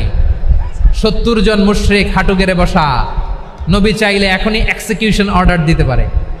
তিনি বললেন, আজকে যদি মুতঈম বেঁচে থাকতো আর মুতঈম যদি তোদের জন্য সুপারিশ করতে, এই আবর্জনাগুলোর ব্যাপারে সুপারিশ করতে, আমি মুহূর্তেই তোদেরকে এমনি মাফ করে দিতাম। এবার বলেন, ইসলাম কি ন্যারো মাইন্ডেড না ব্রড মাইন্ডেড? শুধু তাই নয়, যাকে যে সম্মান দেয়ার আমার নবী দিতেন, হোক আস্তিক হোক নাস্তিক, হোক মুসলিম হোক অমুসলিম। বিষ্ণু ইসা ইসলাম যখন রোমান সম্রাটের কাছে চিঠি লিখেছেন, আমার প্রিয় লালমনিরহাটের ভাইরা, অল্প কয়েক মিনিট কয়েকটা জরুরি কথা বলবো, এদিকে তাকান, এদিকে তাকান। রোমান সম্রাটের কাছে বিশ্বনবী যখন চিঠি লিখলেন মিন মুহাম্মদ রাসূলিল্লাহ ইলা হিরাকলা আযীমির রোম, মুহাম্মদের পক্ষ থেকে হিরাক্লিয়াসের কাছে, যিনি হচ্ছেন আযীমির রোম। এটা নবী নিজ থেকে বানায় লিখছেন অতিরিক্ত সম্মান দিয়ে। কোন রাষ্ট্রপ্রধান যখন আসে তাদেরকে আমরা কি বলি জানেন? তার নামের শেষে HE এটা লিখতে হয়, H.E. মানে হিজ এক্সেলেন্সি। কি লেখে? হিজ এক্সেলেন্টি, অথবা ইউর হাইনেস, ইউর ম্যাজেস্টি। দেখেন, বিশ্বনবী সাল্লাল্লাহু আলাইহি ওয়াসাল্লাম সব নবীদেরও নবী, তিনি একজন মুশরিক খ্রিস্টান সম্রাট রোমান সম্রাটের কাছে চিঠি লিখতে যায়, লিখতেছে ইলা হিরাকলা আযীমির রোম, হিরাক্লিয়াসের কাছে আমার চিঠি, যিনি রোমের আযীম, হিজ হাইনেস, মানে রোমের অনেক সম্মানিত এক বাহাদুর। আওয়াজ করে বলেন সুবহানাল্লাহ। তার মানে যাকে যে সম্মান দেয়ার এটা বিশ্বনবী দিতেন। এমনকি যে ইহুদিরা ভালো ছিল, এই ইহুদিদেরও প্রশংসা করেছেন বিশ্বনবী মুহাম্মদুর রাসূলুল্লাহ সাল্লাল্লাহু আলাইহি ওয়াসাল্লাম। এক ইহুদির প্রশংসা করেছেন বিশ্বনবী। ইহুদির কার? আমি তো আমার ভাইয়ের প্রশংসা করি না, আমি তো এক আলেম আরেক আলেমরে স্পেস দেই না, আমি তো এক দায়ী আরেক দায়ীর সাথে বসতে চাই না। আমার নবী ইহুদির প্রশংসা করে। কার প্রশংসা? ওই ইহুদির নাম ছিল মুখাইরিক। সিরাত গ্রন্থ ঘাটলে পাবেন। তিনি বলেছেন, মুখাইরিক খাইরু ইয়াহুদ, Mukhayriq is the best of the Jews. জুইশদের মধ্যে সে সবচেয়ে ভালো। কেন প্রশংসা করলেন তার? এর কারণ মদিনা চার্টারে কথা ছিল সব ধর্মের মুসলিম মুশরিক ইহুদিরা মিলে মদিনাকে রক্ষা করবে। কিন্তু 3য় হিজরিতে যখন উহুদের যুদ্ধ শুরু হলো, সবার কথা ছিল যেই আক্রমণ করে আমরা মদিনাকে বাঁচাবো। কোন শহরকে বাঁচাবো? মদিনাকে। কিন্তু কুরাইশরা যখন অ্যাটাক করলো, ইহুদিরা আর আসে না, ইহুদিরা আর বেরোয় না। বিষ্ণু বললেন, ওহে ইহুদিরা, তোমরা না চুক্তি করলে আমার সাথে যে মদিনা বাঁচাতে সবাই ঝাঁপিয়ে পড়বো, আসো। একটা ইহুদিও বেরোয় না, কেউ আসে নাই সেদিন, একজন ছাড়া। তার নাম মুখাইরেক। তার নাম কি?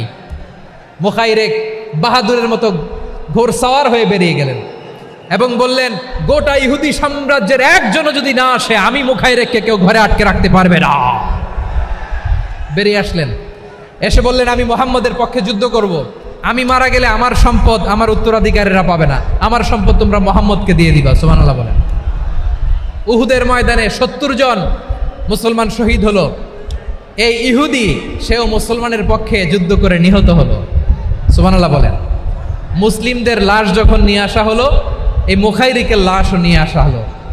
মুসলিমদের লাশের পাশে মুখাইরিকের লাশ দেখে বিশ্বনবী মুখাইরিকের প্রতি অনেক খুশি হলেন।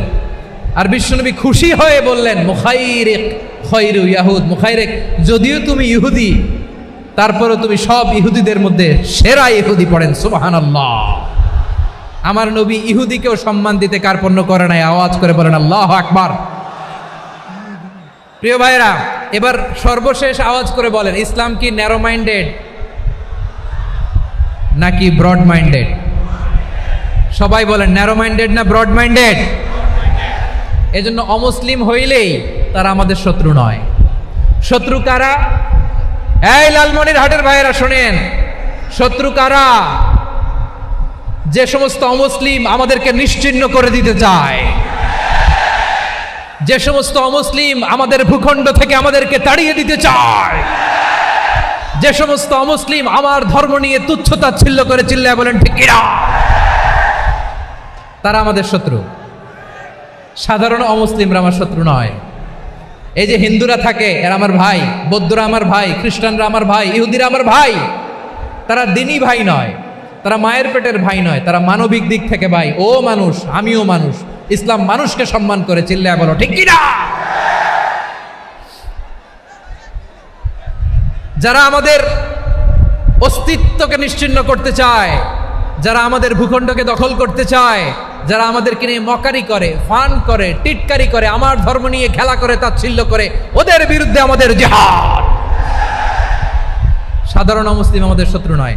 আপনি জানেন নিউ ইয়র্কে, আমি তো নিউ ইয়র্কে ছিলাম অনেকদিন, ওখানে ফিলিস্তিনিদের পক্ষে যখন আমরা মিছিল করেছি, অনেক ইহুদি আমাদের সাথে মিছিলে দাঁড়িয়েছে। কারণ ওরাও জানে এই ভূখণ্ড ফিলিস্তিনিদের ভূখণ্ড। আওয়াজ করে বলো লালমনিরহাট ঠিক কিনা। ইসরায়েলের রাজধানী খোদ তেল আবিবে অনেক ইহুদিরা বেঞ্জামিন নেতানিয়াহু তার বিরুদ্ধে মিছিল করেছে। তো তারা কি আমাদের শত্রু? না। অনেক খ্রিস্টান আমাদের সাথে আমাদের স্বার্থ রক্ষায় আমাদের পাশে দাঁড়িয়েছে। খেয়াল রাখবেন, হিন্দু আর হিন্দুত্ববাদ এক নয়, ইহুদি ধর্ম আর জায়নিজম এক নয়। জায়নিজমের বিরুদ্ধে আমাদের সংগ্রাম, আমাদের জেহাদ, চিল্লায় বলেন ঠিক কিনা। এই যে ফিলিস্তিনের ভাইয়েরা, তারা তাদের স্বাধীনতা সংগ্রামের জন্য লড়াই করছে, করে যাচ্ছে, আমরা এটাকে সমর্থন জানাই, চিল্লায় বলো ঠিক কিনা। কাশ্মীরের ভাইয়েরা স্বাধীনতার জন্য সংগ্রাম করছে, আমরা সেই সংগ্রামকে সমর্থন জানাই, আওয়াজ করে বলো ঠিক কিনা। যারাই আমাদের ইসলামকে নিশ্চিহ্ন করতে চায় তাদের বিরুদ্ধে আমাদের সংগ্রাম, আওয়াজ করে বলতে হবে ঠিক কিনা। ওই সমস্ত দুর্বৃত্তদের সাথে আমাদের কোনো সম্পর্ক নাই। আমরা যদি ঐক্যবদ্ধ থাকতে পারি, ওই দুর্বৃত্তরা চান্স পাবে না। আমরা ঐক্যবদ্ধ থাকতে রাজি আছি। লালমনিরহাটের ভাইয়েরা, আমরা ঐক্যবদ্ধ থাকলে ওই দুর্বৃত্তদের কালো হাত ভেঙে দিতে আমাদের সময় লাগবে না। তাদের কালো হাত ভেঙে দিতে রাজি আছে মুসলমান? কারা কারা রাজি? দু হাত তুলে দেখাও।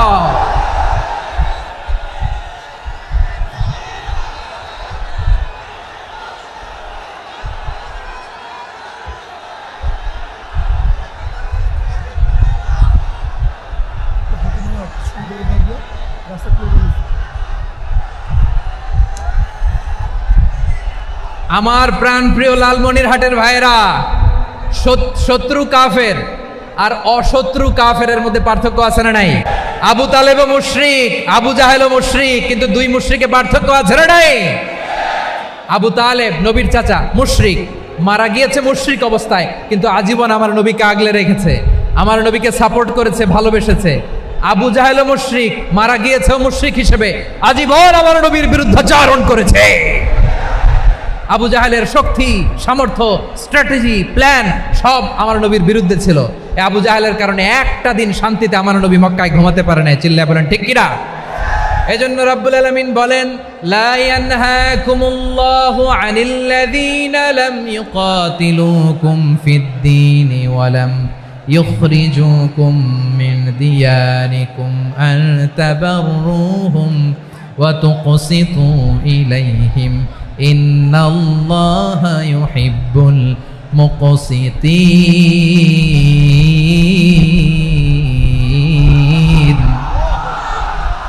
আল্লাহ বলে, গোলামেরা শোনো শোনো, যে সমস্ত অমুসলিম তোমাদের সাথে ধর্মযুদ্ধে লিপ্ত হয় না, তোমাদের বিরুদ্ধে যে সমস্ত অমুসলিম অস্ত্র ধরে না, যে সমস্ত অমুসলিম তোমাদেরকে তোমাদের জন্মস্থান থেকে, ভূখণ্ড থেকে তাড়িয়ে দেয় না, তাদের সাথে ভালো আচরণ করতে আমি আল্লাহ নিষেধ করি নাই।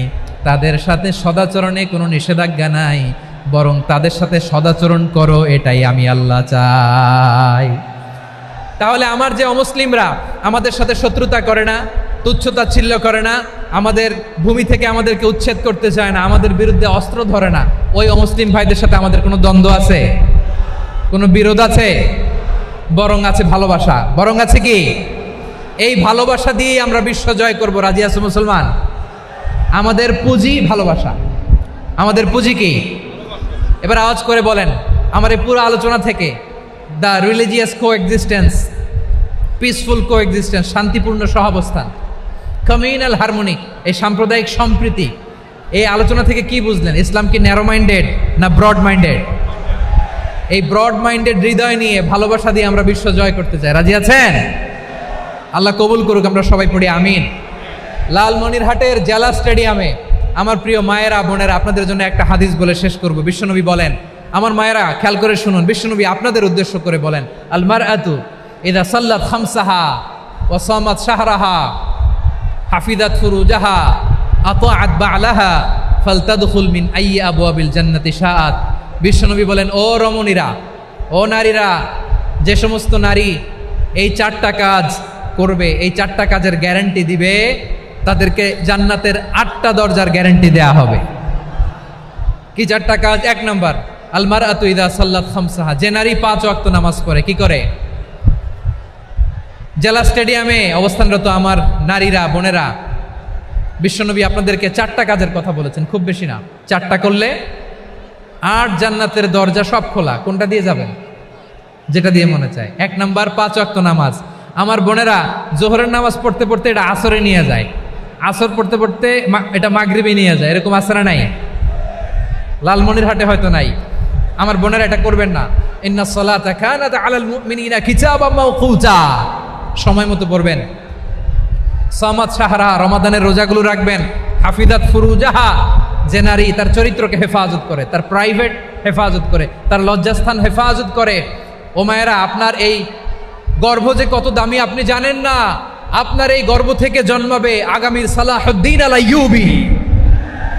আপনার গর্ভ থেকেই জন্মাবে ইমাম আল মাহদি আল মুনতাজার। আপনার পেট থেকে জন্মাবে আবু সাইদের মতো বীর সৈনিক। আপনার পেট থেকে জন্মাবে মুগ্ধের মতো বীর মুজাহিদ। আপনি জানেন না কে আসবে আপনার পেট থেকে। সময়টাকে কাজে লাগান, ইসলামকে বুঝেন, মানেন, আমাদের ইসলামিক লেকচারগুলো শোনেন। আমরা যে বার্তাগুলো, ইনস্ট্রাকশনগুলো, দিক নির্দেশনাগুলো আপনাদের খেদমতে রাখি, এগুলো মেনে চলুন। আপনিই পারেন আপনার ঘরটাকে জান্নাতের টুকরা বানাতে।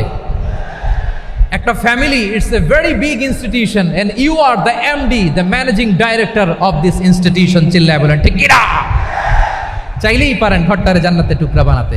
5 ওয়াক্ত সালাত, রমাদানের রোজা, নিজের চরিত্রের হেফাজত, ও আতাআত বা'লাহা, স্বামীর আনুগত্য। এটাতে অনেকে ভুল করে থাকে। হায় রে আমার বোনেরা, স্বামীর আনুগত্যকে এটা নিজের অপমান মনে করবেন না। আপনার স্বামী আপনার সবচেয়ে বড় গার্ডিয়ান, তিনি আপনার সবচেয়ে ভালো চায়। নারী কখনো গার্ডিয়ানশিপের বাইরে থাকতে পারে না। হয় আপনি বাবার গার্ডিয়ানশিপের ভেতরে, বাপ না থাকলে ভাই আপনার গার্ডিয়ান, ভাই না থাকলে চাচা গার্ডিয়ান, বিয়ের পরে আপনার স্বামী আপনার গার্ডিয়ান। শরিয়া সম্মত স্বামীর আদেশগুলো আপনি মেনে চলবেন, কিন্তু শরিয়া বিরুদ্ধ কোনো আদেশ মানতে আপনি বাধ্য নয়। আওয়াজ করে বলুন সবাই ঠিক কিনা? এই 4টা কাজ যদি কোনো নারী করে, বিশ্বনবী বলেন জান্নাতের 8টা দরজা খোলা। তোমার যেটা দিয়ে মনে চায় সেটা দিয়ে জান্নাতে তুমি এন্ট্রি নিতে পারবা। আমরা এখানে লালমনিরহাটের সোহরাওয়ার্দী ময়দানে আজকে যেমন একত্রিত হতে পারলাম, আল্লাহর জান্নাতেও যেন একত্রিত হতে পারে। আল্লাহ তুমি তৌফিক দান করো। আল্লাহ আমার এই কলিজার টুকরা যুবক ভাইদেরকে তুমি ওমরে ফারুকের মতো কবুল করো। জেলা স্টেডিয়ামে অবস্থানরত আমার মা বোনদেরকে তুমি ফাতেমার মতো, খাদিজার মতো কবুল করো। আমাদের কলিজার টুকরা সন্তানদেরকে তুমি সালাহুদ্দিন আল আইয়ুবীর মতো কবুল করো। এই যে ইসলামিক সোসাইটি লালমনিরহাটকে আল্লাহ তুমি কবুল করো। আল্লাহ যে কথাগুলো বললাম এগুলো প্রথমে আমাকে, আমার সব ভাইদেরকে আমল করার তৌফিক দান করো।